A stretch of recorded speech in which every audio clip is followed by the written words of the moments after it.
মদ্যপান,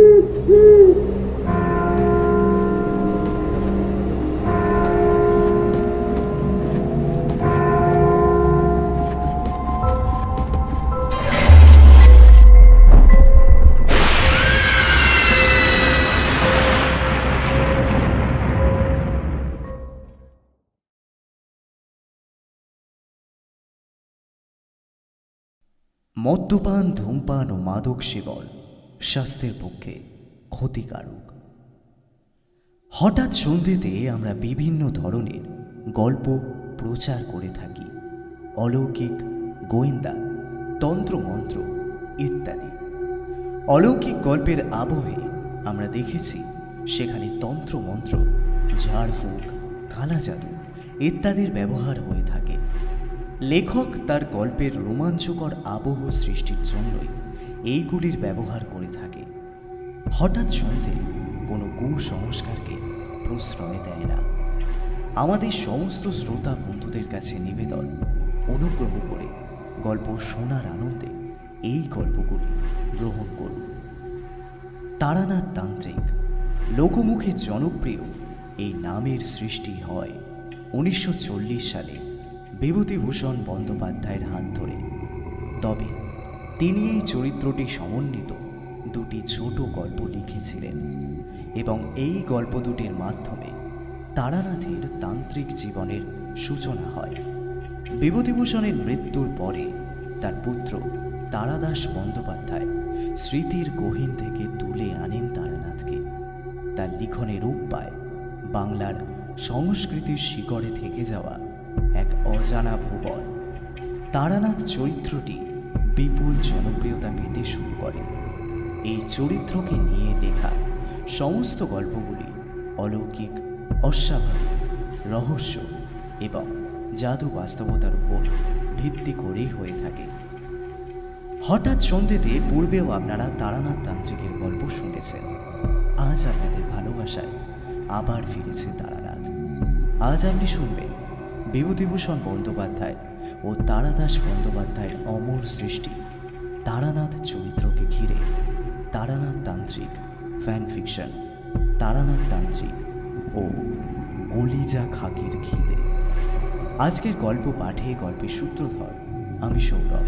গল্পটি কলমে সুরজিৎ ঘোষ, প্রধান চরিত্রে তারানাথ। শুরু হচ্ছে আজকের বিশেষ নিবেদন, তারানাথ তান্ত্রিকের গল্প তারানাথ তান্ত্রিক ও কলিজা খাকির খিদে। ঠাকুরমশাই, এবার তাহলে একখানা বেশ জমজমাট গল্প শোনান। তবে আজকের এমন বর্ষার রাতে কোনো ভয়ের গল্প বলুন তো। উষ্ণ চায়ের পেয়ালায় সামান্য চুমুক দিয়ে এক টানা কথাগুলো বলল কিশোরী। ঠাকুরমশাই আমাদের উপহার স্বরূপ দেওয়া পাসিং শো সিগারেটের প্যাকেট খুলে একটি সিগারেট বের করে তাতে আগুন ধরিয়ে টান দিতে লাগলেন মনের সুখে। আমি এবং কিশোরী আমরা ঠাকুরমশাইয়ের বাড়ি এসে উপস্থিত হয়েছি প্রায় মিনিট 10 হলো। শ্রাবণ মাসের ভরা বর্ষার সময় এখন। ঝমঝম করে মুষলধারে বর্ষণ হয়েই চলেছে এক নাগাড়ে। সারাদিন বিরামহীনভাবে বৃষ্টির কারণে আমরা কেউ আজ বাড়ির বাইরে বের হতেই পারিনি। কিন্তু এই সন্ধ্যের সময়টা বৃষ্টি একটু কমতেই আমরা দুই বন্ধু মিলে ছাতা মাথায় দিয়ে এসে উপস্থিত হয়েছি মডলেনে ঠাকুরমশাইয়ের বাড়িতে। চারি আমাদের জন্য গরম চা আর পাঁপড় ভাজা দিয়ে গিয়েছে। চা পান করতে করতে কিশোরী কথাগুলো বলল। ঠাকুরমশাই সিগারেটের লম্বা টান দিয়ে মুখ হাঁ করে এক রাশ ধোঁয়া ছেড়ে বললেন,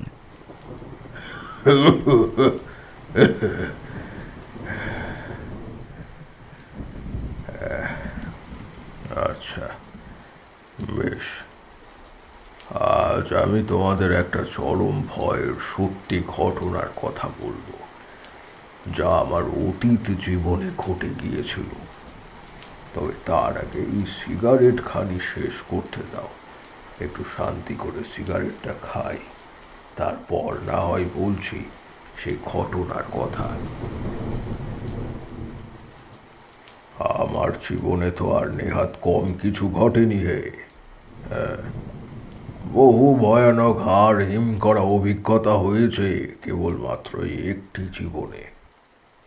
এই কথা বলে ঠাকুরমশাই এবার কেমন যেন অদ্ভুত ঘোলাটে দৃষ্টিতে তাকিয়ে রইলেন বাইরের ওই অন্ধকারাচ্ছন্ন বর্ষণ মুখরিত পরিবেশের দিকে।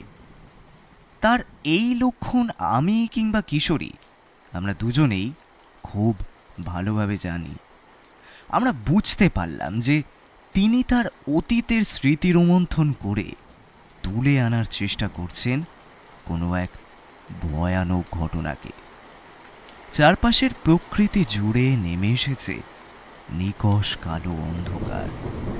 সেই কালো কুচকুচে অন্ধকারের মাত্রা এতটাই বেশি যে মনে হচ্ছে কেউ যেন আলকাতরার মতো কালো কালি ঢেলে দিয়েছে উপর থেকেই ধরাতলের পানে। এক টানা বৃষ্টির ঝমঝম আওয়াজ ছাড়া আর কোনো শব্দই কানে এসে পৌঁছায় না। বাইরে যতদূর চোখ যায় ততদূর কেবলই নিশ্ছিদ্র গাঢ় অন্ধকার, যে অন্ধকার দেখলে বুকের ভেতরটা কেমন যেন ফাঁকা হয়ে যায়। আপনা হতেই কেমন যেন একটা ভয় লাগে। মনে হয় ঠাকুরমশাইয়ের বাড়িটা বুঝি ইহজগতের সকল গণ্ডি থেকে বিচ্ছিন্ন হয়ে গিয়েছে। হাতের অবশিষ্ট ফিল্টারটুকু তিনি ছাইদানি হিসাবে ব্যবহৃত নারকেলের আধভাঙা মালার মধ্যে গুঁজে দিয়ে যথাক্রমে বলতে শুরু করলেন তার জীবনের ঘটনার কথা। এ ঘটনা এখনকার সময়ের একেবারেই নয়। আজ থেকে বহু বহু বছর আগে আমার জীবনের একেবারে প্রথম পর্যায়ে ঘটেছিল। অবশ্য ততদিনে আমি আমার পরমেশ্বর কাল ভৈরব কিংবা মধুসুন্দরী দেবীর দর্শন পেয়ে গিয়েছিলাম। তোমরা তো খুব ভালোভাবেই জানো যে অতীতের বেশিরভাগ সময়টাই আমি কাটিয়েছি ভবঘুরের মতন জীবনযাপন করে। সম্পূর্ণ উদ্দেশ্যহীনভাবে বিভিন্ন অচেনা অজানা জায়গায় ঘুরে বেড়াতে আমার বড়ই ভালো লাগতো। চেনা পরিচিত স্থানের মধ্যে বিশেষত ঘরের চার দেওয়ালের এই অন্দরে দীর্ঘদিন কাটাতে আমার যেন দম বন্ধ হয়ে আসতো। তাই তো বারবার আমি ছুটে যেতাম বিভিন্ন জায়গায়। বাংলা তথা ভারতবর্ষের প্রচুর প্রচুর জায়গায় আমি ঘুরেছি। কখনো পাহাড়ে, কখনো ঘন জঙ্গলে, কখনো সমুদ্র তীরবর্তী অঞ্চলে, তো আবার কখনো নদীর ধারে গভীর কোনো মধ্যরাতে সম্পূর্ণ একাকী একলা সাধনা করেছি। বরাকর নদীর ধারে শালবনের ঘটনার কথা তোমাদের তো পূর্বেই বলেছি।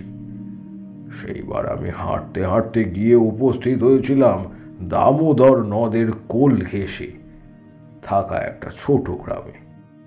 সেই গ্রামের নাম ছিল উদয়নারায়ণপুর। আজকের ঘটনা এই উদয়নারায়ণপুরকে কেন্দ্র করে। আমি এবং কিশোরী আমরা একে অপরের আরো কাছাকাছি গা ঘেঁষে বসলাম। সনসনে বাতাসের সাথে বৃষ্টির ঠান্ডা কনকনে জলের ঝাঁট আমাদের গায়ে এসে মিশে যাচ্ছে খুবই সূক্ষ্মভাবে। কান ফাটানো শব্দে ঘন ঘন বাজ পড়ছে কাছে পিঠে কোথাও। আমরা বুঝতে পারলাম ঠাকুরমশাই এবার প্রবেশ করতে চলেছেন মূল গল্পের মধ্যে। তাই মুখে আর টু শব্দটিও না করে অধীর আগ্রহের সাথে মনোযোগ সহকারে শুনতে লাগলাম আজকের উদয়নারায়ণপুরের এই ঘটনার কথা। তারানাথ বলল, দামোদর নদের ধার ধরে আমি যখন সেই গ্রামে গিয়ে উপস্থিত হলাম তখন প্রায় মধ্যরাতই বলা চলে। চারিদিক কেবলই ঘুটঘুটে অন্ধকার। দামোদরের তীরবর্তী অঞ্চলে একটি কাঁচা মাটির সরু আঁকা বাঁকা পথ ধরে আমি সম্পূর্ণ একলা হাঁটছিলাম। আকাশের বুকে রূপোর কোল থালার মতন ঝকঝকে বিশাল বড় চাঁদটা সম্পূর্ণ প্রতিচ্ছবি পড়েছিল ওই দামোদরের কম্পমান জলরাশির মধ্যে। চাঁদের মোহমায়া রূপালী জ্যোৎস্না আলো নদের জলে পড়ে অদ্ভুত রকম উজ্জ্বলতা প্রদান করছিল সে সময়। সমগ্র নদের জলে এতটাই ঝকঝক করছিল যেন মনে হচ্ছিল দামোদরের মধ্যে কেউ যেন মিশিয়ে দিয়েছে অফুরন্ত গলিত তরল রূপ, আর সেই কারণেই এত চকচক করছে নদের নীলচে সাদা জল। দামোদরের তীরে থাকা বিশাল বিশাল বড় বড় শাল সেগুন সোনাঝুরি গাছ, সেগুলো যেন এক একটি প্রহরী, নৈশ প্রহরীর মতন দাঁড়িয়ে পাহারা দিয়ে যাচ্ছে তারা একইভাবে। নদীর বুক থেকে উঠে আসা ঠান্ডা দক্ষিণা বাতাসে বড় আরাম পেলাম।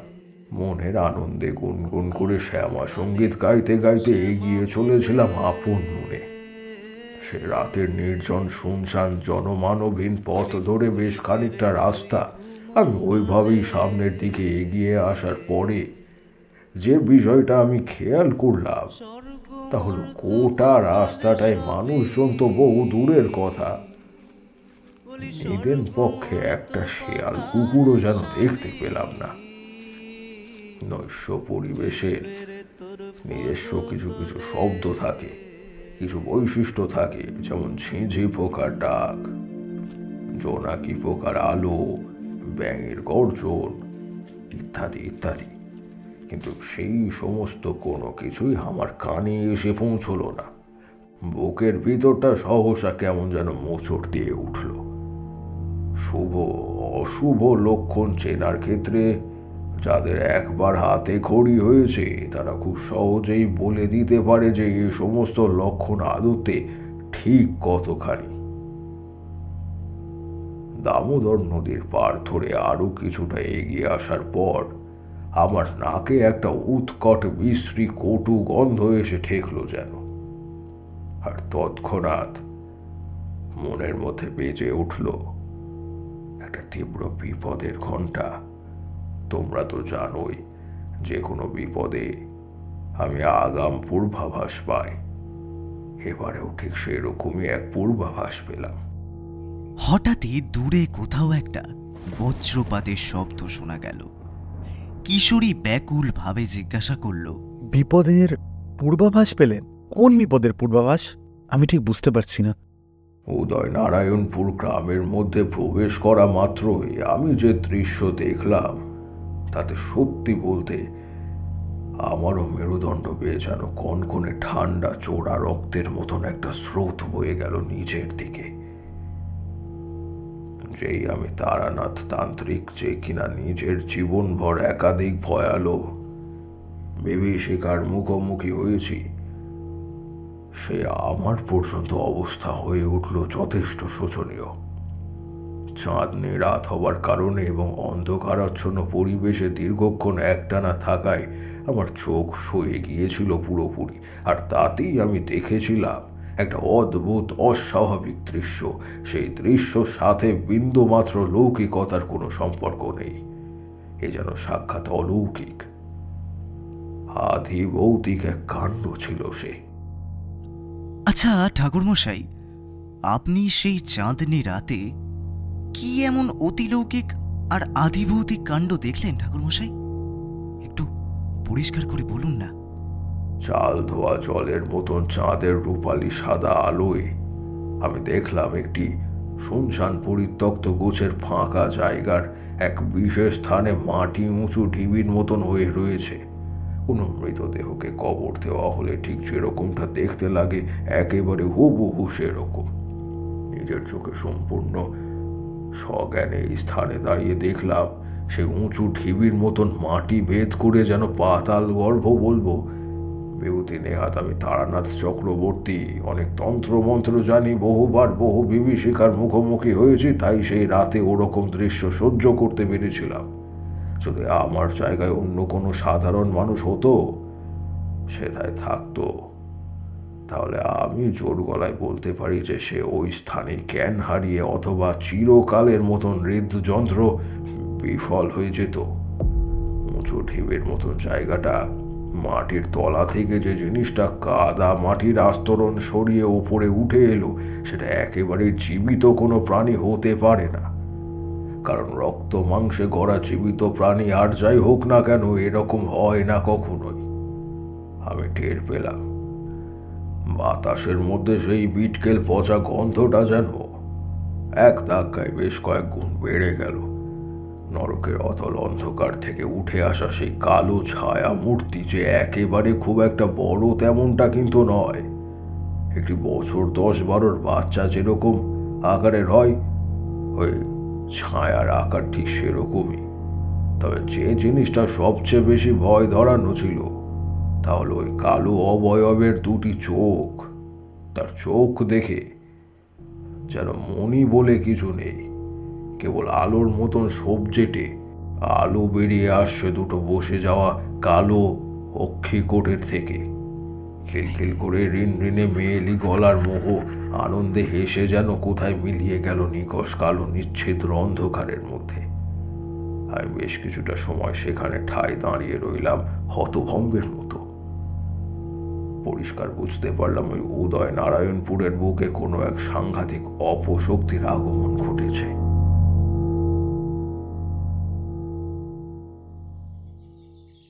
ওগো ওগো, আমার কি সর্বনাশ হয়ে গেল গো!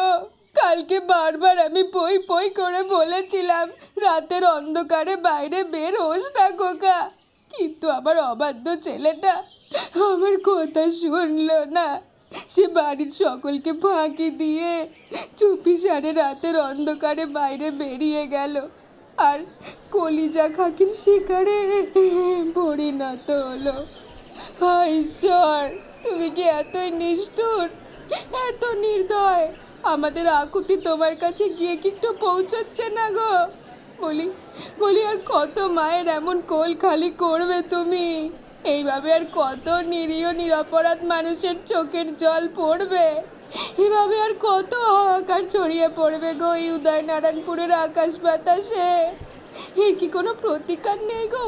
এই অপশক্তি ধ্বংসের কি কোনো উপায় নেই? তুমি কিছু একটা করো দয়াময়, কিছু একটা করো। আমি কখনোই চাই না এইভাবে আর কোনো মায়ের কোল এরম করে খালি হয়ে যাক। উদয় নারায়ণপুরের একটি ভাঙা পরিত্যক্ত শতাব্দী প্রাচীন মন্দিরে আমি আশ্রয় নিয়েছিলাম রাত্রিবাস করার জন্য। কিন্তু ভোরের আলো ফুটতেই এক জননীর বুক ফাটা আর্তনাদের ক্রন্দন ধ্বনি কানে আসা মাত্রই আমি ঘুমের যাবতীয় রেশ মুহূর্তের মধ্যে কেটে দিলাম। আড়ষ্টভাবে উঠে বসতেই আমার কানে এলো গায়ের বেশ কিছু মানুষজনের কোলাহল, চিৎকার চেঁচামেচির শব্দ, আর সর্বোপরি সব কিছু ছাপিয়ে এক অসহায় রমণীর বুক ফাটা হাহাকার এবং কান্নার আওয়াজ। আমি বুঝতে পারলাম সাংঘাতিক অঘটন কিছু একটা ঘটেছে।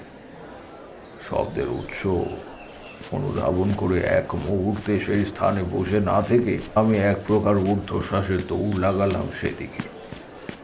বেশ খানিকটা পথ আসার পর আমি দেখলাম এক গৃহস্থ বাড়ির ঠিক বাইরে পিছনের খিড়কির দরজার সামনে বেশ অনেক মানুষ একসাথে জটলা বেঁধেছে। সেই মানুষগুলির চোখ মুখের অভিব্যক্তি দেখলেই পরিষ্কার বোঝা যায় যে তারা কোনো একটা বিষয় নিয়ে সীমাহীন ভয়ে রীতিমতো কুঁকড়ে গিয়েছিল। ভয়ের চোটে তাদের প্রত্যেকের হাত পা যেন পেটের ভেতর সিঁধিয়ে যাওয়ার উপক্রম। বিষয়টা আসলে ঠিক কী ঘটেছে তা দেখার জন্য মানুষজনের ভিড় ঠেলে সামনের দিকে এগিয়ে যেতেই আমি তো রীতিমতো চমকে উঠলাম। আর পায়ের তলার মাটি কেঁপে উঠল ভূমিকম্পের ন্যায়। গলাটা শুকিয়ে কাঠ হয়ে এলো। কিশোরী ফের প্রশ্ন করল, মানুষজনের ভিড় ঠেলে সামনের দিকে যাওয়া মাত্রই আপনি কি দেখলেন ঠাকুরমশাই? সেখানে কি অঘটন ঘটেছিল? কিশোরীর এই প্রশ্ন শুনে আমি স্পষ্ট দেখলাম ঠাকুর মশাইয়ের দুই চোখ কেমন যেন বিস্ফারিত হয়ে উঠল। তার চোখের কোণে যে লকলকে বিষাক্ত সাপের মতো জিনিসটা উঁকি মারল, তা আতঙ্ক ছাড়া আর কিছুই নয়। ঠাকুরমশাই থমথমে নীরস গলায় উত্তর দিলেন, বললেন, আমি দেখলাম সেখানে একটা বাচ্চা ছেলের প্রাণহীন মরদেহ পড়ে রয়েছে, আর সেই মৃত বাচ্চা ছেলেটির মাথা কোলের মধ্যে রেখে অঝরে কেঁদে চলেছে তার গর্ভধারিণী মা। আমি তোমাদের ভাষায় বলে বোঝাতে পারবো না সেরকম একটা দৃশ্য চোখের সামনে প্রত্যক্ষ করা ঠিক কতটা কঠিন, কতটা ভয়ানক একটা বিষয়। ছেলেটার বয়স আনুমানিক বছর 15 কি 16-17 এরকম। ছেলেটার মায়া ভরা মুখে তখনও লেগে রয়েছে করুণ ছাপ। মুখটার দিকে তাকালেই যেন মনে হয় এক্ষুনি বোধহয় দুই চোখের পাতা খুলে মাকে জড়িয়ে ধরবে। তবে চোখের দৃষ্টি আর কিছুটা নিচের দিকে নামাতেই তৎক্ষণাৎ সেই মৃত ছেলেটির মুখ থেকে বুকের দিকে তাকাতেই সে ধারণা সম্পূর্ণ বদলে যায়।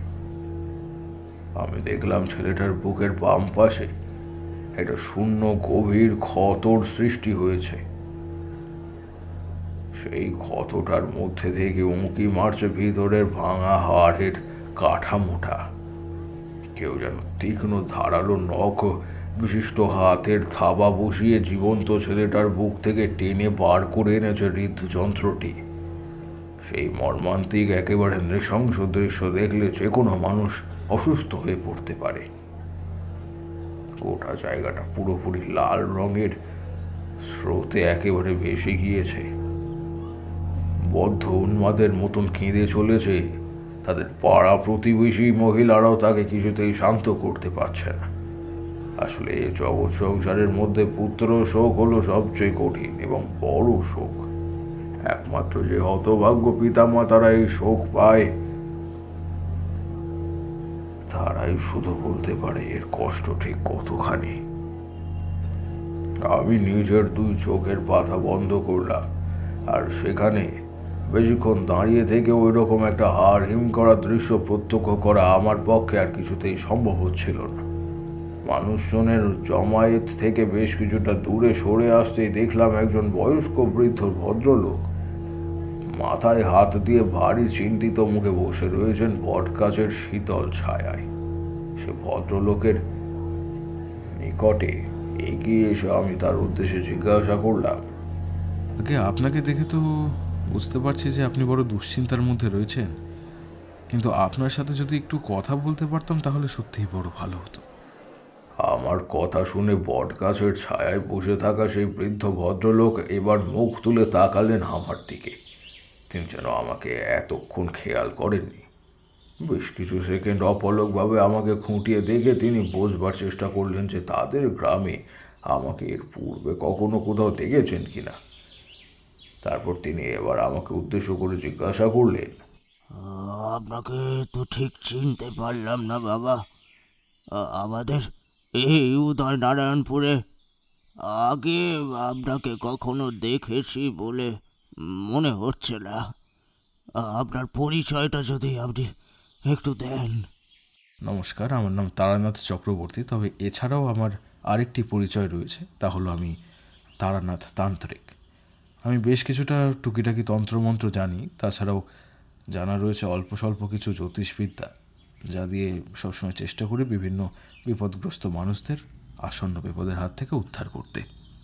আমি একজন অত্যন্ত সাধারণ ভবঘুরে সাধক মাত্র। বিভিন্ন জায়গায় উদাসীনভাবে ঘুরে বেড়ানো এই আমার কাজ। গতকাল রাতে আমি আপনাদের গ্রামে এসে উপস্থিত হয়েছি, কিন্তু আজ সকালে মানুষের চিৎকার চেঁচামেচি ও কান্নার আওয়াজ শুনে এ স্থানে এসে যা দেখলাম তাতে পুরোপুরি তো অবাক হয়ে গিয়েছে। আমি তো কিছুই বুঝতে পারছি না এরকম একটা ঘটনা ঘটল কী করে। আপনি যদি দয়া করে আমাকে সবটা খুলে বলেন তাহলে আমার বুঝতে খানিক সুবিধে হয়। সেই বৃদ্ধ ভদ্রলোক এবার আমার দিকে এক অদ্ভুত দৃষ্টিতে তাকালেন। তার দুই চোখের দৃষ্টির মধ্যে মিশেছিল বুঝিনি দারুণ এক অসহায়তার ছাপ। বৃদ্ধের দুই চোখ চিকচিক করে উঠল। এতক্ষণ ধরে যে জল তিনি আটকে রেখেছিলেন এবার যেন তার বাঁধ ভাঙল। অজরে কেঁদে উঠলেন তিনি। ধুতির কাপড় দিয়ে চোখের জল মুছে ভাঙা ভাঙা গলায় তিনি বললেন, আমার নাম রামদুলাল বাবা, রামদুলাল ঘোষ। সামনের যে যুবকের মৃতদেহ আপনি দেখে এলেন, সে হলো আমার ছোট ছেলের একমাত্র ছেলে, আমার নাতি দীপায়ন। ভগবান যে কি করলো ওর সাথে। সেই বৃদ্ধ ভদ্রলোক তথা রামদুলাল বাবুর মুখ থেকে এই কথা শুনে আমার বুকের ভিতরটা একেবারে বেদনায় মোচড় দিয়ে উঠল। রামদুলাল বাবুকে সমবেদনা জানানোর কোনো ভাষাই আমি সেই মুহূর্তে খুঁজে পেলাম না। তার তুই খোলাটে চোখের জল আমার অন্তরাত্মাকে যেন একেবারে নাড়িয়ে দিল। তীব্র কষ্টের জোরে আমার বুকের ভিতর বুঝি অসংখ্য অগণিত ফাটল ধরল।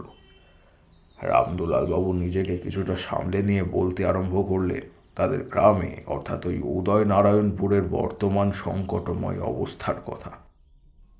আচ্ছা, আমি আমি আপনাকে সব বলছি।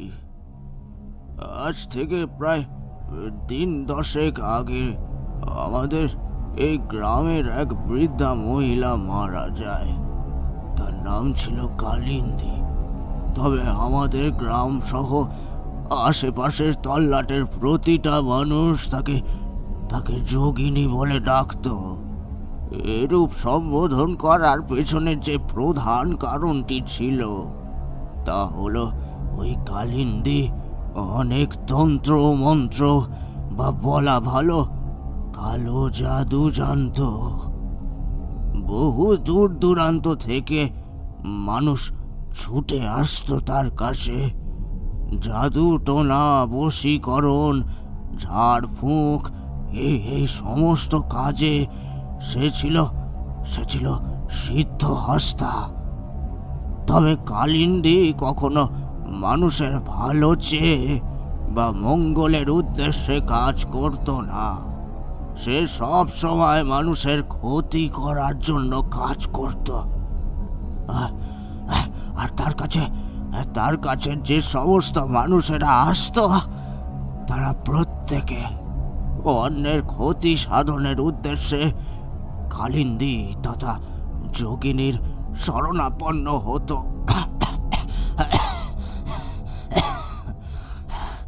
সন্ধে নামার পর অন্ধকারে তারা আসতো, আবার কাজ সমাপ্ত করে ভোরের আলো ফোটার আগেই এই উদয়নারায়ণপুর ছেড়ে বেরিয়ে চলে যেত। উদয়নারায়ণপুর গ্রামের একেবারে দক্ষিণে ছিল সেই যোগিনীর বাড়ি। 3 কুলে তার আপন বলতে কেউ ছিল না। সত্যি কথা বলতে কি, আমাদের গ্রামের মানুষেরা বরাবরই তাকে বেশ ভয় পেত, আর সমীহ করে চলতো সেই ভয়ের কারণে।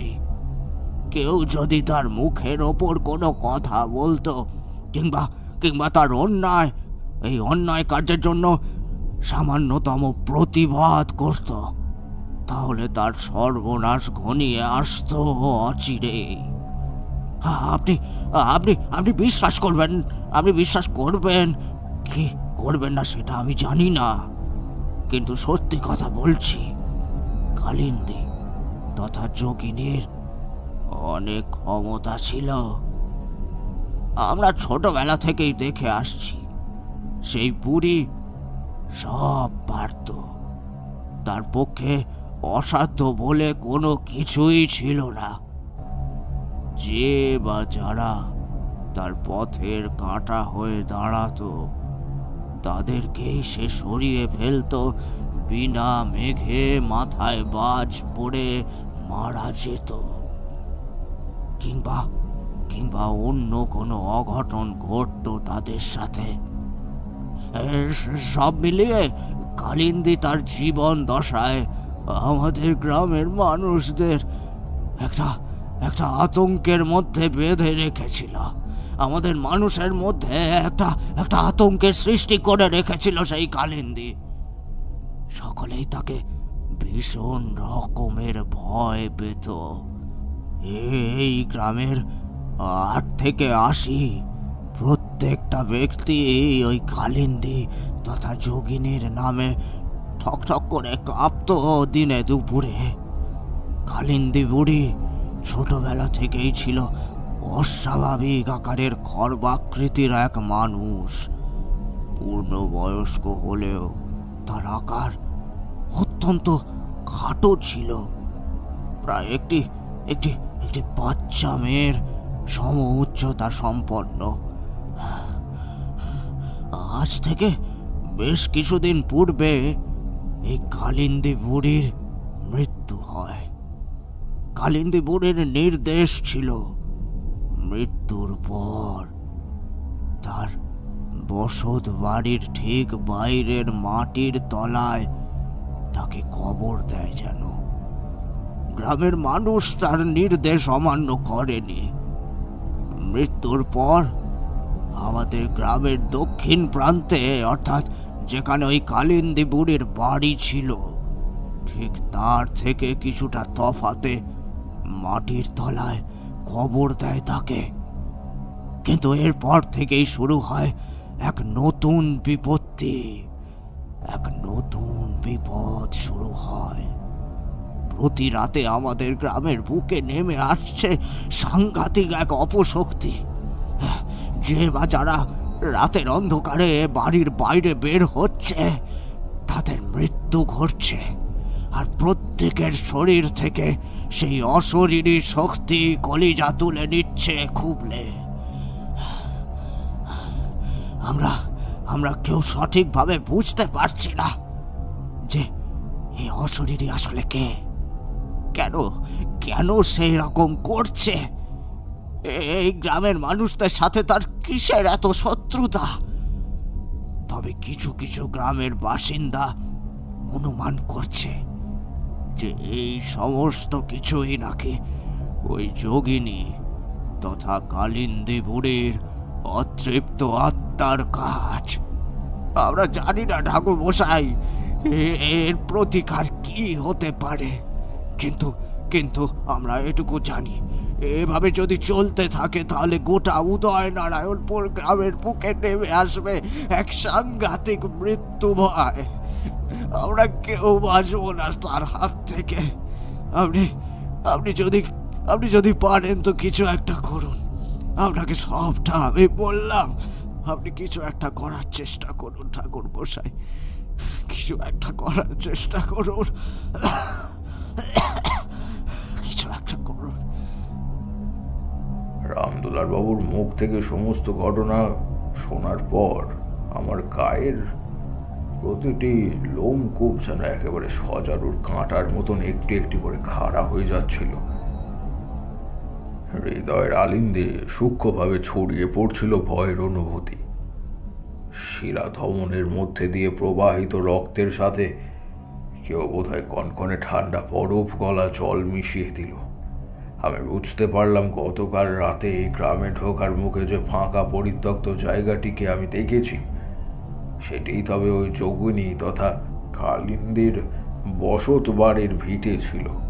মাটির মধ্যে ওই উঁচু মতন ঢিবির আলোতেই তাকে কবরস্থ করা হয়, কিন্তু সেই সর্বনাশিনী অপশক্তি সম্পন্না নারী মৃত্যুর পরেও প্রেতজনী প্রাপ্ত হয়ে বারবার ফিরে আসছে এই গ্রামের বুকে এবং নির্বিচারে সে মানুষ হত্যা করে চলেছে।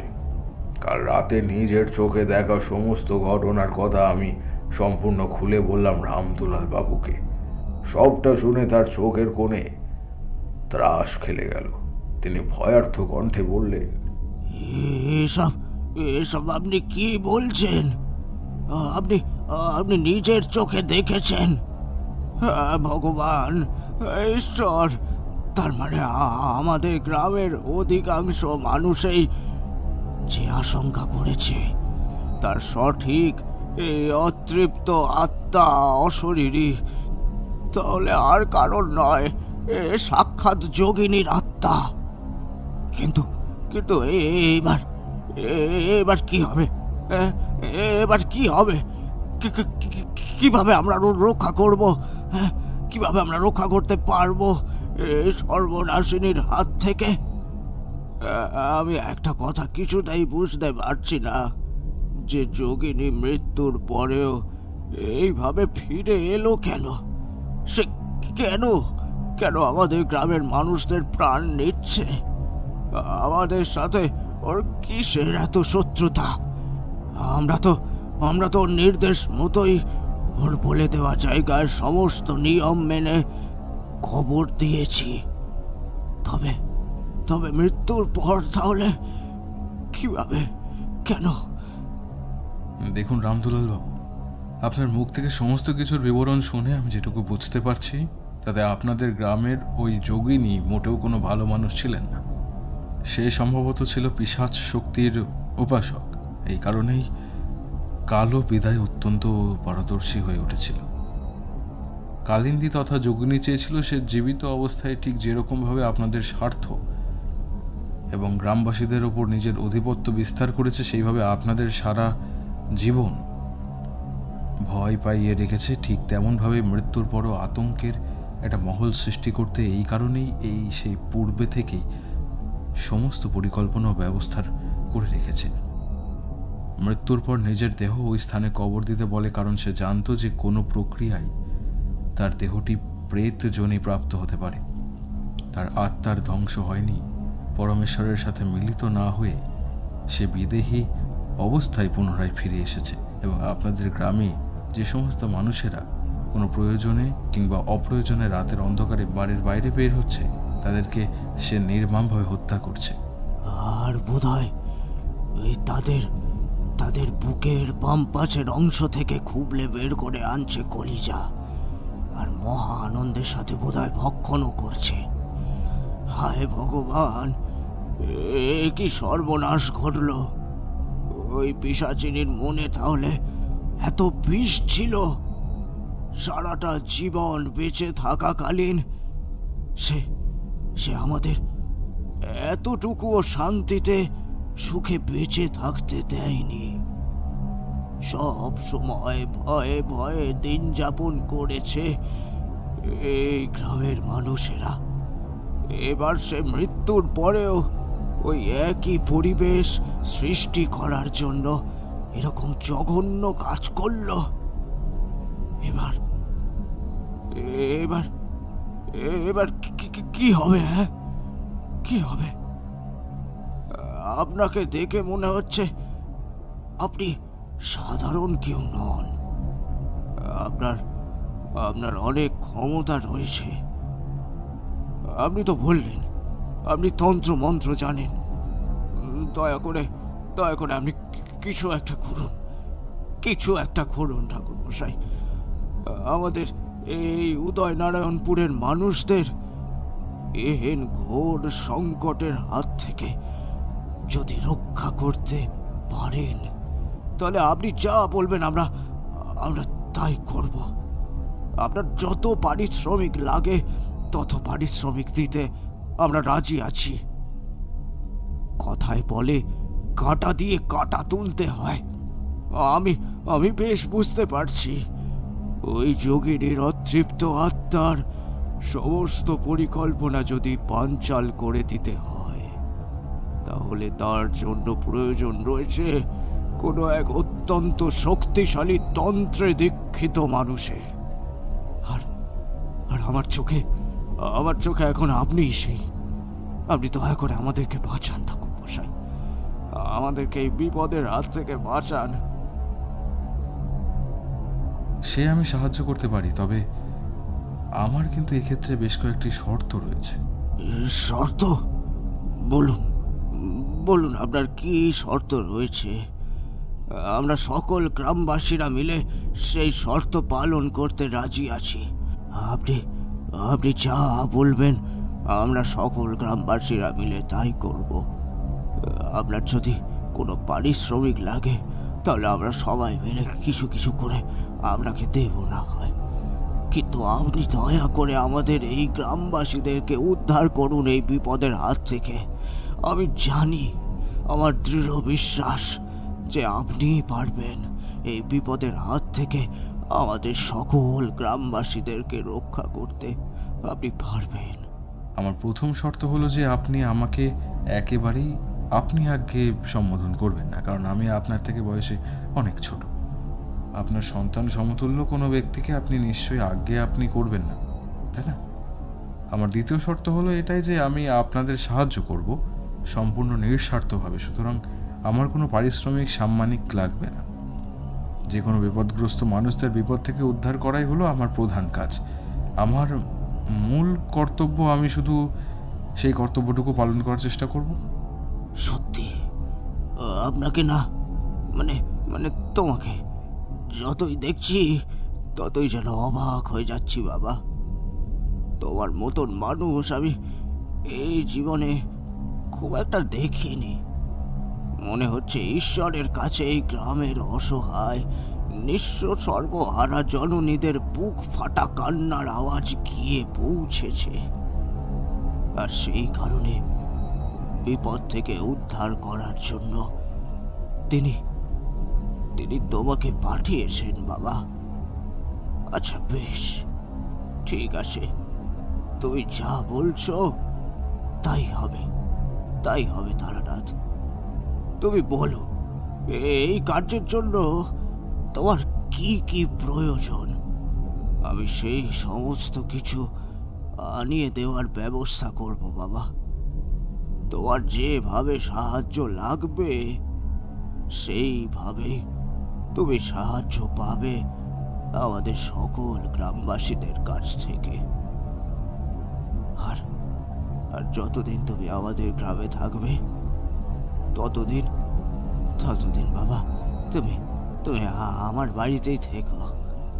তোমার যত্ন আত্মি সেবা, কোনো কোনো সামান্যতম ত্রুটি আমি হতে দেবনি, আমি হতে দেবনি। এবার তোমার উপর, তুমি যদি থাকতে চাও আমার বাড়িতে থাকতে পারো, আমার তাতে কোনো আপত্তি নেই। এই কটা দিন তুমি কেনই বা ভবঘুরের মতো মন্দির শ্মশান গাছতলায় কাটাবে বলো দেখি? একবার যখন তুমি আমাকে তোমার বাবার সম্মানের জায়গায় আমাকে দিয়েছ, তখন আমি যথাসাধ্য তোমার পাশে থাকবো বাবা। তোমার সমস্ত দেখাশোনা আমি করব। তুমি যত দিন চাও ততদিন এই গ্রামে থাকতে পারো, কোনো আপত্তি নেই। মার্জনা করবেন রামদুলাল বাবু, আমি একজন অত্যন্ত সাধারণ ভবঘুরে মানুষ। বিভিন্ন জায়গায় নিত্যদিন ঘুরে বেড়ানো আমার একমাত্র কাজ, সুতরাং খোলা আকাশের নিচে রাত্রিবাস করার অভ্যেস আমার খুব ভালোভাবেই রয়েছে। আপনি আমাকে নিয়ে সামান্যতম চিন্তা করবেন না। আমি আপনার গৃহে থাকতে পারবো না। যে কোনো গৃহস্থের গৃহে থাকার চেয়ে আমার কাছে খোলা আকাশের নিচে থাকাটা, নরম কচি ঘাসের ওপরে গাছতলায় কিংবা কোনো পরিত্যক্ত ভাঙা মন্দিরের চাতালে থাকতে বেশি স্বচ্ছন্দ্য বোধ করি। তবে কি আর বলি বাবা, তুমি তোমার বাবার বয়সে এই লোকটার কথা তো শুনবে না, ঠিক আছে, কিন্তু তোমাকে যতই দেখছি ততই অবাক হয়ে যাচ্ছি। আচ্ছা বেশ, ঠিক আছে, তবে তুমি যা ভালো বোঝো তাই করো, তাই করো। কিন্তু একটা কথা আমি তোমায় বলি বাবা, যাই করো না কেন সাবধানে করো। ওই অশরীরী প্রেতাত্মা যে কতটা শক্তিশালী তা তো আমরা দেখতেই পাচ্ছি। তাই জন্য বলছি বাবা, নিজের খেয়াল রেখো, বিপদে জড়িয়ে পড়ো না যেন। তুমি তোমার যথাসাধ্য চেষ্টা করো, কিন্তু নিজের খেয়াল রেখে করো। আপনি কোনো চিন্তা করবেন না রামদুলাল বাবু, আমি আপনাকে কথা দিচ্ছি যে আমার ক্ষমতা অনুযায়ী যথাসাধ্য চেষ্টা আমি করব আপনাদের এই অশরীরী কালিন্দী তথা যোগিনীর হাত থেকে রেহাই দিতে। সেই সর্বনাশিনী আপনাদের ওপর অনেক অত্যাচার করেছে জীবিত অবস্থায়, মৃত্যুর পরও একইভাবে নিজের আধিপত্য বিস্তার করার পরিকল্পনা করছে। তা আমি কিছুতেই সফল হতে দেব না। আপনাদের গ্রামে ইতিমধ্যে যে সকল মানুষেরা তার কবলে পড়ে মারা গিয়েছে তাদের জন্য সত্যি আমার বড় কষ্ট হচ্ছে। আমি অত্যন্ত দুঃখিত, মর্মাহত, কিন্তু আমার আর নতুন করে একটি প্রাণও আমি তার হাতে আর বলি হতে দেব না। এই কলিজা খালি এবার ধ্বংস হবে চিরতরের মতন। এক টানা এতক্ষণ পর্যন্ত গল্প বলার পর ঠাকুর মশাই এবার একটু থামলেন। আমরা দেখলাম তার দুই চোখের মধ্যে ছড়িয়ে পড়েছে কেমন যেন এক চাঞ্চল্য। তার শরীরের মধ্যে অস্থিরতার ছাপ স্পষ্ট। আমি কিংবা কিশোরী আমরা দুজনেই ঠাকুর মশাইয়ের এইরূপ লক্ষণ খুব ভালোভাবেই জানি। আমরা বুঝতে পারলাম তার এবার একটু গড়গড়ায় টান দেওয়ার বড় প্রয়োজন হয়ে পড়েছে।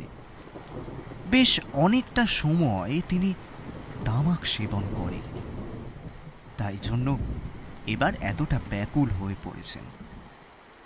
তিনি বেশ খানিকটা বিরক্তির সাথেই আমাদের উদ্দেশ্যে বললেন, তোমরা এখানে একটু বসো, অপেক্ষা করো হে কিশোরী, আমি একবার চট করে ঘরের ভেতর থেকে ঘুরে আসি।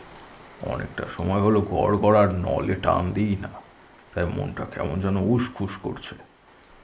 আসলে তোমরা আমার জন্য যতই নামি দামি প্যাকেটের সিগারেট নিয়ে আসো না কেন,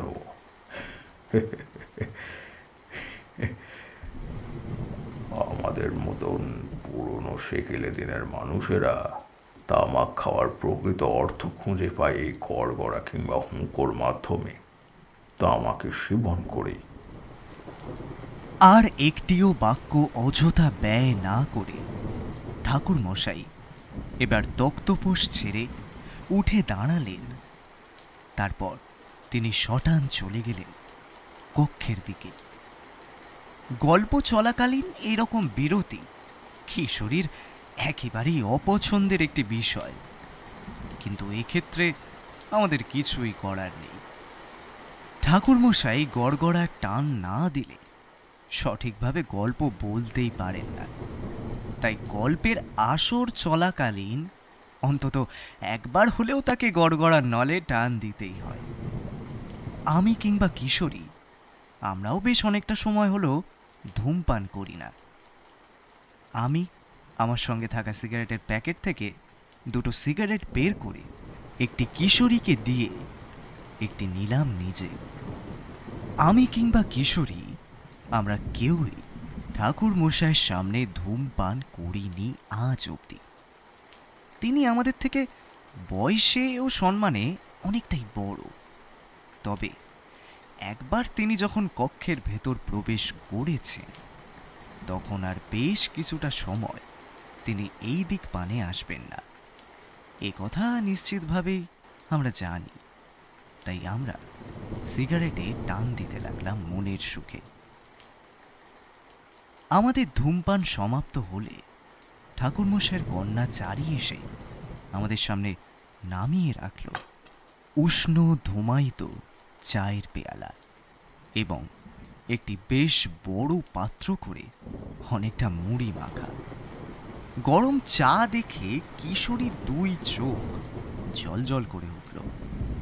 সে চারির উদ্দেশ্যে এক মুখ এক গাল হাসির ঝলমলে আভা ফুটিয়ে তুলে বলল, এইরকম ঠান্ডা আবহাওয়ায় গরম চা, আহা, বিষয়টা পুরো একেবারে জমে যাবে।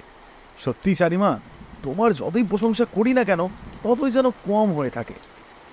এত অল্প বয়সেও তুমি যে কিভাবে সব দিকটা এমনভাবে খেয়াল রাখতে পারো তা তুমিই জানো। কিশোরীর মুখ থেকে এমন অত্যাধিক প্রশংসা শুনে লজ্জিত রাঙা মুখে চারি পুনরায় দ্রুত পদক্ষেপে প্রবেশ করল রান্নাঘরে, তার হাতের বাদবাকি অসম্পূর্ণ কাজগুলি সম্পূর্ণ করার উদ্দেশ্যে। আমি আর কিশোরী আমরা দুই বন্ধু মিলে গা ঘেঁষাঘেঁষি করে বসে চাইতে চুমুক দিতে দিতে মুড়ি মাখা খাচ্ছিলাম। বাইরে বৃষ্টির মাত্রা একেবারে না কমলেও কিছুটা কমেছে, তবে ঝোড়ো বাতাস পূর্বের মতোই শক্তিশালী রূপে থেকে গিয়েছে। বাইরের প্রকৃতি জুড়ে যেন রীতিমতো তাণ্ডব আরম্ভ হয়েছে। বিশাল বিশাল উঁচু নারকেল আর তালগাছের মাথাগুলো মাতালের মতো দুলতে আরম্ভ করেছে, যেন সেগুলো অবিলম্বে মটমট শব্দ করে ভেঙে পড়বে নিচে এক্ষুনি। ঠাকুরমশাই এবার ঘরের ভেতর থেকে জ্বলন্ত গড়গড়া হাতে নিয়ে বেরিয়ে এলেন। আমাদের ঠিক মুখোমুখি যথাস্থানে বসে একটা লম্বা টান দিয়ে এক রাশ ধোঁয়া ছেড়ে তিনি বলতে আরম্ভ করলেন গল্পের পরবর্তী অংশ। এর পরের ঘটনা সেই দিন মধ্যরাতের। গোটা একটা দিন কেটে গেল কেমন যেন থমথমে ভাবে। উদয় নারায়ণপুরের বুকে নেমে এলো মৃত্যুপুরের ন্যায় নীরবতা আর গভীর শোকের ছায়া। রামদুলাল বাবুর মৃত নাতি দীপায়নের সৎকার করে গ্রামে ফিরে এলো শ্মশান যাত্রীর দল। ওইটুকু ছেলেটার অমন ভয়ানক মৃত্যুর কথা ভেবে এবং তার মুখটা মনে পড়ে যেতেই তীব্র বেদনায় হৃদয় পরিপূর্ণ হয়ে উঠেছিল বারংবার। বিকালের অপরান্তের আলো ফুরিয়ে সন্ধ্যার অন্ধকার ঘনিয়ে আসা মাত্রই আমি উপলব্ধি করতে পারলাম যে আজ রাতে সাংঘাতিক কিছু একটা ঘটতে চলেছে। যোগিনীর অতৃপ্ত আত্মা নিশ্চয় আজ রাতেও কোনো নিরীহ মানুষকে সে তার নিজের শিকারে পরিণত করতে চাইবে, কিন্তু আমি এই গ্রামে উপস্থিত থাকাকালীন তা কিছুতেই ঘটতে দেব না। একটি বিশাল বড় সোনাঝুরি গাছের অন্তরালে দাঁড়িয়ে থেকে আমি নজর রাখলাম সেই পরিত্যক্ত ফাঁকা জায়গায়। সমতল মাটির ওপর উঁচু ঢিবির মতন জেগে থাকা কবরের প্রতি আকাশের বুকে মুখ তুলে চেয়ে থাকা গোল রূপর মতন ঝকঝকে চাঁদের মোহময়ী জ্যোৎস্না আলো বুঝি গলন্ত মোমের মতো নেমে আসছে নিচের দিকে। ভীষণ কর্কশ্বরে চিৎকার করতে করতে একটা রাত চোরা পাখি মাথার ওপর দিয়ে বেশ কয়েকবার পাক খেয়ে ক্রমে মিলিয়ে গেল তিমিরাচ্ছন্ন পরিবেশের মধ্যে। দূরের কোনো বন্য ঝোপঝাড় থেকে ভেসে এলো একদল শৃগালের রক্ত জল করা হুঙ্কার ধ্বনি। এরকম গা ছমছমে ভৌতিক পরিবেশের মধ্যে রাতের অন্ধকারে সম্পূর্ণ একলা উপস্থিত থাকা মোটেও চারটিখানি কথা নয়। অতি বড় সাহসী পুরুষও এরকম পরিস্থিতিতে ওই পরিবেশে নিজের শরীরের ওপর থেকে যাবতীয় নিয়ন্ত্রণ হারিয়ে ফেলতে পারে। স্থানবিক চাপ বৃদ্ধি পেতে পারে অত্যাধিক। আমি দুই নয়ন মুদিত করে করজোরে আমার পরমেশ্বর কাল ভৈরব এবং মধুসুন্দরী দেবীর উদ্দেশ্যে প্রণাম জানিয়ে অত্যন্ত শক্তিশালী মন্ত্রের দ্বারা গাত্রবন্ধন করলাম। এরপর কি হলো ঠাকুরমশাই? কিশোরীর প্রশ্নে ঠাকুরমশাই আবার ফের নতুন উদ্যমে বলতে আরম্ভ করলেন গল্পের পরবর্তী ভাগ। সেই স্থানে আমাকে বেশিক্ষণ মোটেও একভাবে অপেক্ষা করতে হলো না। গাছের অন্তরালে স্থির হয়ে দাঁড়িয়ে থাকা অবস্থায় আমি দেখতে পেলাম আগের রাতে ঠিক যেরকম দৃশ্যের প্রত্যক্ষদর্শী হয়েছিলাম ঠিক সেরকমই এক দৃশ্য পুনরায় আমাকে নজরে এলো। আমি নিজের চোখে দেখলাম কবরের মাটি সরিয়ে পাতালের অতল অন্ধকার থেকে উঠে এলো এক খড়াকৃতির কালো কুচকুচে ছায়া মূর্তি। প্রথম দিন এই ছায়া মূর্তিকে দেখে আমি কোনো বাচ্চার শরীর ভাবলেও এখন পরিষ্কার বুঝতে পারলাম যে সে আদতে কালিন্দী বুড়ির অতৃপ্ত আত্মা। রামদুলাল বাবুর বলা প্রতিটা কথা আমার মনে পড়ে যেতে লাগলো। আকাশে চাঁদ উঠেছিল বেশ বড়। সেই চাঁদের আলোয় আমি স্পষ্ট দেখলাম ওই অতৃপ্ত পিশাচিনী রূপ। তোমাদের কি বলবো হে কিশোরী, সেই ভয়ানক হাড় হিম করা রূপ দেখলে বুকের ভিতর সমস্ত তরল রক্ত নিমেষের মধ্যে যেন শুকিয়ে যায়, গলাটা কাঠ হয়ে আসে। কালিন্দী বুড়ির মাথার লম্বা লম্বা লকলকে সাদা চুলগুলি যেন বিষাক্ত কোনো সাপের বাচ্চা, যারা নিজেদের বিষ দাঁত বের করে ছোবল দেবার অপরিসীম আগ্রহে তাপিয়ে বেড়াচ্ছে শূন্যের মধ্যে। ছায়া মূর্তি দুটির চোখের কোলে অক্ষিকোটরের মধ্যে যেন মণি বলে কিছু নেই। হালিয়ার মতন সবচেয়ে এক অদ্ভুত আলো বেরিয়ে আসছে তার সেই চোখ থেকে। ছায়া মূর্তির শরীরে মাংসের পরিবর্তে বুঝি উপস্থিত থকথকে দুর্গন্ধযুক্ত কাঁথা। কর্কশ গলায় সেই অশরীরী এবার মহা উল্লাসে অট্টহাসিতে হেসে উঠল। আমি সিদ্ধান্ত নিলাম আর এক মুহূর্ত সময় নষ্ট নয়। এইভাবে দূরে দাঁড়িয়ে থেকে কিছুই হবে না। আমাকে এখনই তার মুখোমুখি হতে হবে, না হলে সে অদৃশ্য হয়ে যাবে আর নতুন শিকারের সন্ধান চালাবে। দাঁড়াও কালিন্দী, আমি কিছুতেই আর তোমাকে নতুন করে কোনো মানুষের প্রাণ কেড়ে নিতে দেব না। তোমার অসৎ উদ্দেশ্য আর কিছুতেই বাস্তবায়িত হবে না। এই গ্রামের নিরীহ নিরপরাধ মানুষদের জীবন ধ্বংস করার কোনো অধিকার তোমার নেই। কথাগুলো বলতে বলতেই আমি হন্তদন্ত হয়ে এগিয়ে গেলাম সেই দিকে।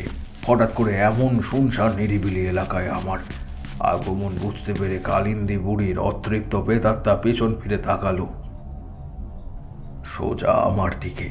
আমি দেখলাম এবার তার দুই চোখের মধ্যে ফুটে উঠেছে অপরিসীম ক্রোধের আগুন। তার দুই চোখের কালো অক্ষিকোটর থেকে যেন বেরিয়ে আসে নরকের গনগনে আগুনের উত্তাপ। সেই পিশাচিনী দাঁতে দাঁত চেপে বিকৃত কণ্ঠে রীতিমতো গর্জন করে উঠল। তুই কে যে তোর এত বড় সাহস? তুই আমার বিরুদ্ধে কথা বলতে এসেছিস? তুই জানিস আমি চাইলে এখানে এই মুহূর্তে তোকে মেরে ফেলতে পারি। আমি কে তা তুমি এখনই বুঝতে পারবে। তোমার উদ্দেশ্য কখনোই সফল হবে না, তোমার ধ্বংস অনিবার্য। এই বলে আমি আমার ঝোলার ভেতর থেকে বের করে আনলাম একটি অত্যন্ত শুভ শক্তি সম্পন্ন পদ্মবীজের মালা। তোমরা তো জানো আমি বহুবার নানা বিপদে হাত থেকে রক্ষা পেয়েছি। আমার দেহের মধ্যে থাকা পদ্মবীজের এই মালা কিংবা রুদ্রাক্ষের মালার মধ্যে বা রুদ্রাক্ষের মালার মাধ্যমে এইবারেও সেই পন্থায় অবলম্বন করলাম। আমি পদ্মবীজের মালাখানা গায়ের জোরে শক্ত করে চেপে ধরলাম তার ঠিক মধ্য ললাটে, আর তৎক্ষণাৎ তার শরীরের মধ্যে যেন ছড়িয়ে পড়ল এক তীব্র গহন জ্বালা। এতক্ষণ অট্ট হাসিতে সে পিশাচিনী আনন্দে মগ্ন হয়ে পড়েছিল, সেই এইবার প্রাণপণ চিৎকার করে উঠল।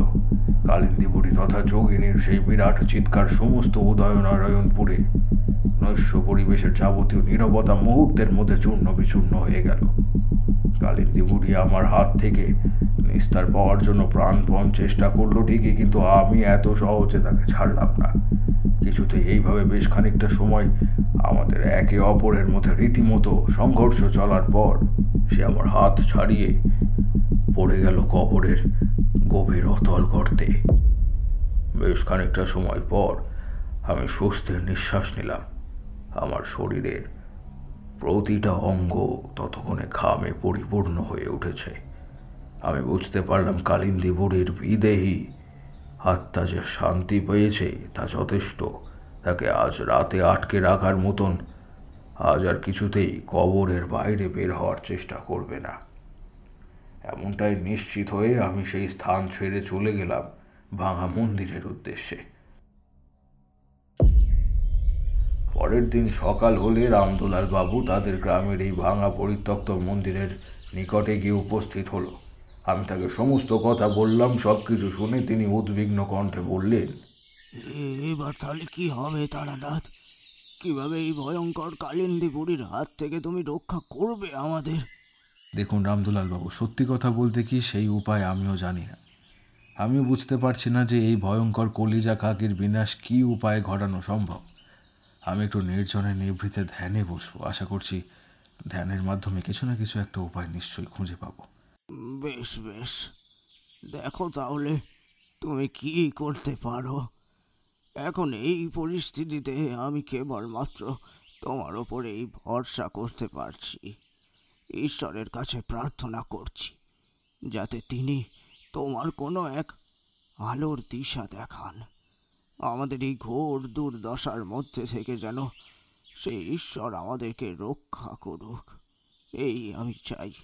তবে তারানাথ, তুমি কিন্তু সতর্ক থেকো। কোনো বিপদের আঁচ তোমার গায়ে যাতে না আসে সে বিষয়ে তুমি সতর্ক থেকো। আমরা কেউই চাই না তোমার কোনো বিপদ হোক। রামদুলাল বাবুর সাথে কথোপকথনের পর আমি স্নান সেরে শুভ বস্ত্র পরে উদয়নারায়ণপুরের এক জনশূন্য স্থানে এসে উপস্থিত হলাম। একটি বটবৃক্ষের শীতল ছায়ায় টান টান হয়ে পদাসনে বসে দুই নয়ন মুদিত করে আমি ধ্যানের মাধ্যমে মধুসুন্দরী দেবীর শরণাপন্ন হলাম। তোমরা তো জানো যে আমি যতবারই কোনো না কোনো বিপদের মুখোমুখি হয়ে দেবীর শরণাপন্ন হই, দেবী ততবারই আমার সাহায্য করেন। সেই বিপদ থেকে উদ্ধারের পথ দেখানে এইবারও তার অনর্থ হলো না। এক সময় আমার নাকে এসে ঠেকলো এক অতীব সুন্দর পবিত্র গন্ধ। সেই গন্ধের সাথে আমি ভীষণভাবে পরিচিত। দুই চোখের পাতা ধীরে ধীরে সামনের দিকে তাকাতেই দেখলাম আমার সামনে দাঁড়িয়ে রয়েছেন স্বয়ং মধুসুন্দরী দেবী। আমি দুই হাত জোর করে কাতর কণ্ঠে দেবীর উদ্দেশ্যে বললাম, হে দেবী, আপনি তো সব কিছু জানেন।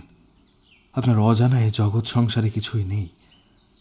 আপনি দয়া করে আমায় বলুন, আমি কিভাবে এই গ্রামের নিরীহ মানুষদের প্রাণ রক্ষা করতে পারবো? এত মানুষের মৃত্যু আমি যার চোখে দেখতে পারছি না।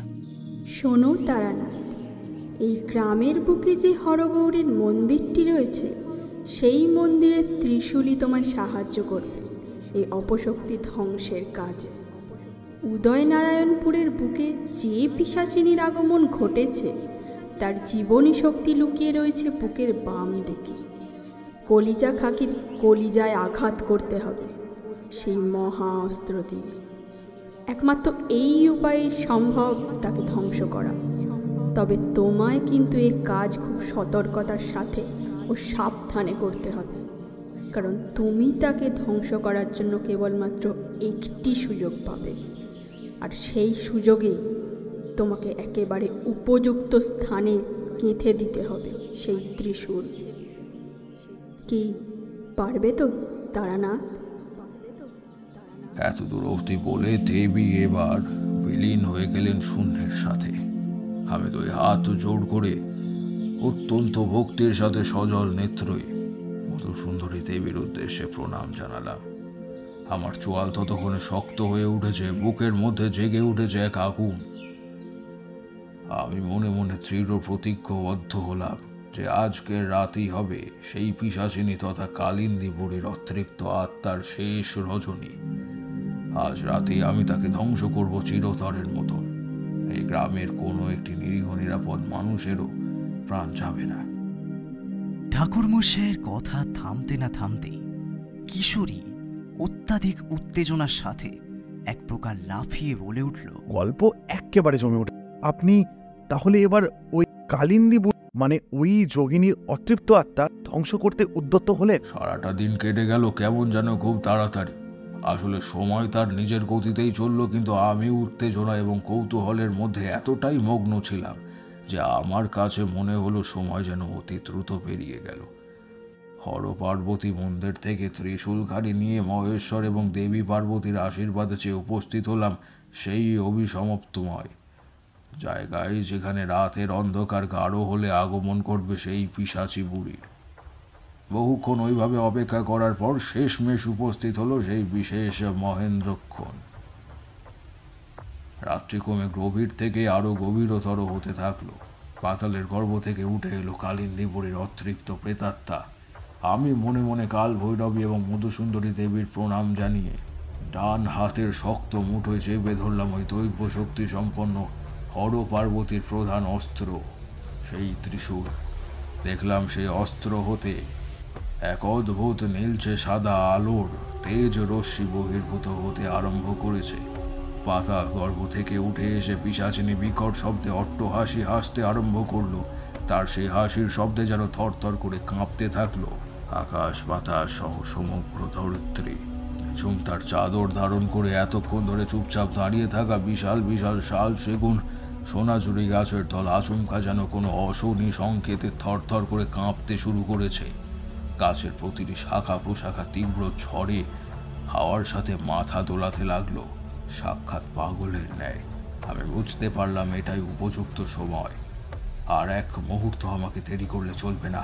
হাতের মধ্যে ত্রিশূল ধরে আমি এক প্রকার ঊর্ধ্বশ্বাসে চিৎকার করে ছুটে গেলাম সেই চোখের পলকে। ত্রিশূল গেঁথে দিলাম তার বুকে বাম পাশে।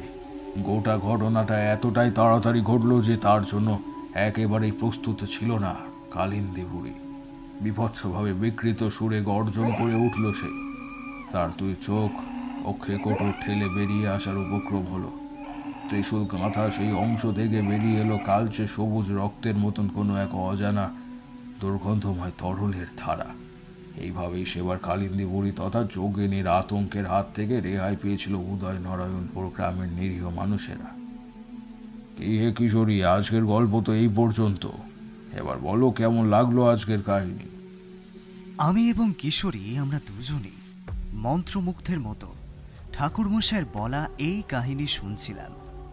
ঠাকুরমশাই যখন কোনো ঘটনার কথা বলেন তখন আমরা যেন পুরোপুরি সম্মোহিত হয়ে যাই তার বাক শক্তির কাছে। সত্যি মানুষটার মধ্যে একটা বিশেষ ক্ষমতা রয়েছে।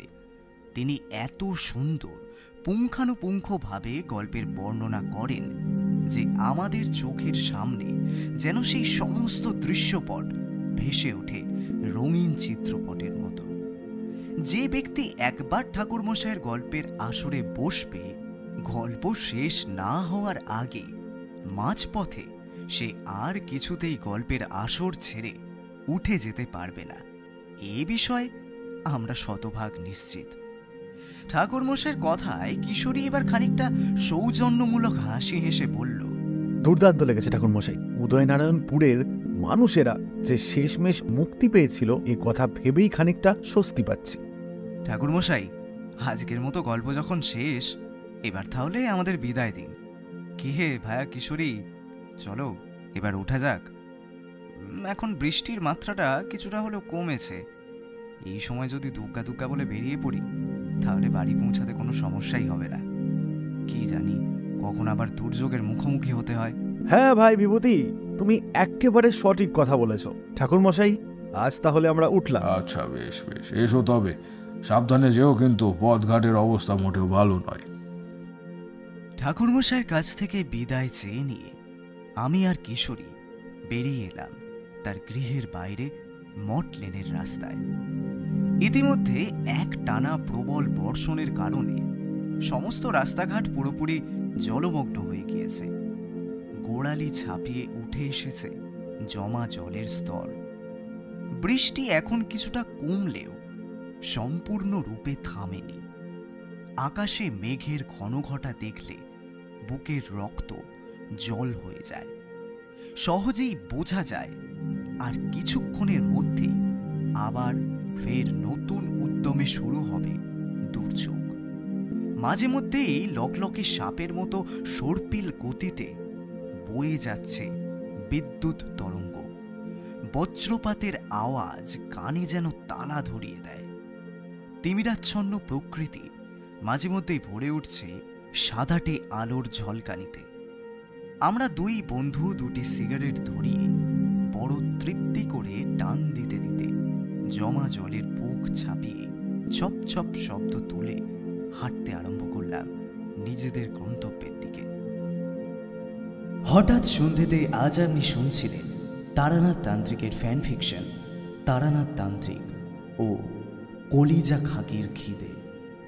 তারানাথের চরিত্রে প্রীতম, আত্মা ও দেবীর চরিত্রে কণিকা, কিশোরীর চরিত্রে রৌনিক। গল্প পাঠ, গল্পের সূত্রধর রামদুলাল, শব্দগ্রহণ ও ধ্বনি পরিকল্পনায় আমি সৌরভ, পোস্টার ডিজাইন কৃষ্ণেন্দু। শেষ হলো আজকের নিবেদন। সঙ্গে থাকুন, আবারও এক রোমাঞ্চকর গল্প নিয়ে ফিরছে হঠাৎ সন্ধে।